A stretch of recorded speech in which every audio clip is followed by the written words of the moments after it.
అట్టడుగు వర్గాల వారికి వేల సంవత్సరాలు చదువులు దూరం చేయబడ్డటువంటి సందర్భం. చదువులు వింటే, సంస్కృత పదాలు వింటే చెవులలో సీసం పోసి, సంస్కృత పదాలు పలికితే నాలుకలు కోసేసి చంపేసేటువంటి దుర్మరమైనటువంటి పరిస్థితులు. భర్త చనిపోతే భర్తతో పాటు భార్యను, స్త్రీని సతీ సాగమనం పేరిట కాలబెట్టేటువంటి రోజులలో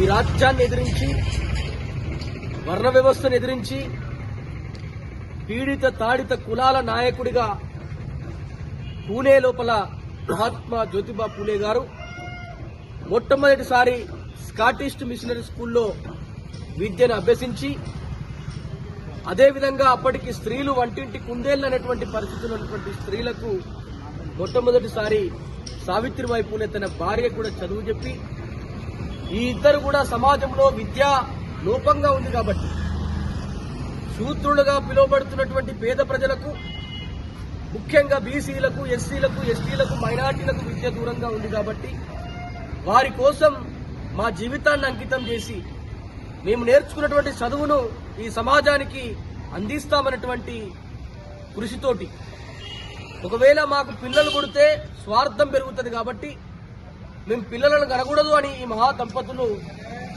పిల్లలు పుట్టకుండా చెట్టు రసము తాగి మొట్టమొదటిసారి గురుకులాలను ఎస్టాబ్లిష్ చేసి పేద ప్రజలకు విద్యను అందించినటువంటి మహాగణులు, మహాయోధులు సావిత్రిబాయి పూలే, అదేవిధంగా మహాత్మా జ్యోతిబా పూలే గారు.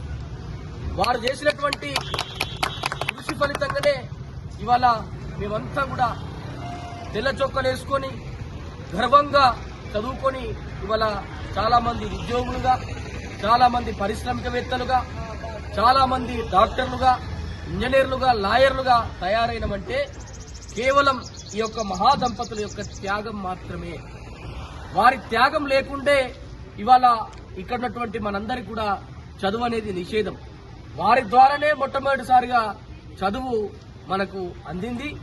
ఆ మహాదంపతులు బీసీ కులాలకు చెందినటువంటి దంపతులు కాబట్టి, ఈ దేశంలో ఉన్నటువంటి సామాజిక ఉద్యమాలకు పితామహులుగా ఉన్నటువంటి వారు కాబట్టి, వారి జయంతి సందర్భంగా మహారాష్ట్రలో వాళ్ళది మాలీ కులం, పూలు అమ్ముకొని బతికేటువంటి కుటుంబం ఇది. ఇక్కడ చూస్తే ముదిరాజు కమ్యూనిటీగా పేర్కొనబడుతుంది వారి కులాన్ని.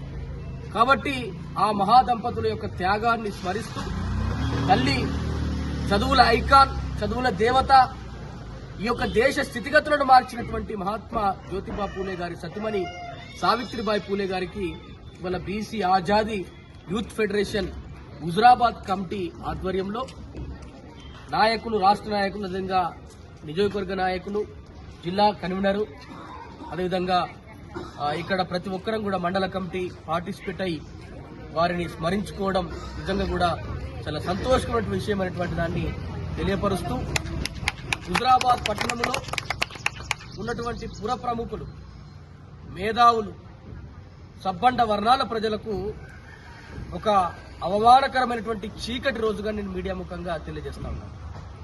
గత 9 సంవత్సరాలుగా హుజురాబాద్ గడ్డ మీద పూలే దంపతుల విగ్రహాలను పెట్టాలని సంకల్పించి దాదాపుగా 4 కమిటీలు వేసుకొని 4 అధ్యక్షులుగా వివరించారు. కానీ ఎవరు కూడా ఇంతవరకు పూలే విగ్రహాలను పెట్టలేకపోయారు. అది బీసీలందరికీ, బహుజనులందరికీ ఇబ్బందికరమైనటువంటి పరిస్థితి.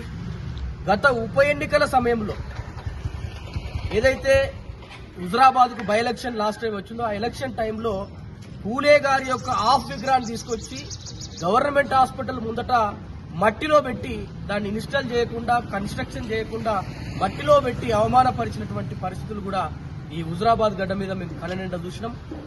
అడగక ముందే ఈ గడ్డకు సేవ చేసినటువంటి అగ్రవర్ణాల వారి విగ్రహాలు నిమిషాల మీద వచ్చినాయి.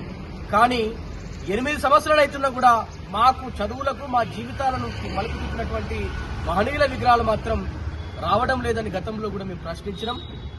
బీసీ ఆజాద్ యూత్ ఫెడరేషన్ సంకల్పిస్తా ఉంది. ఇక్కడ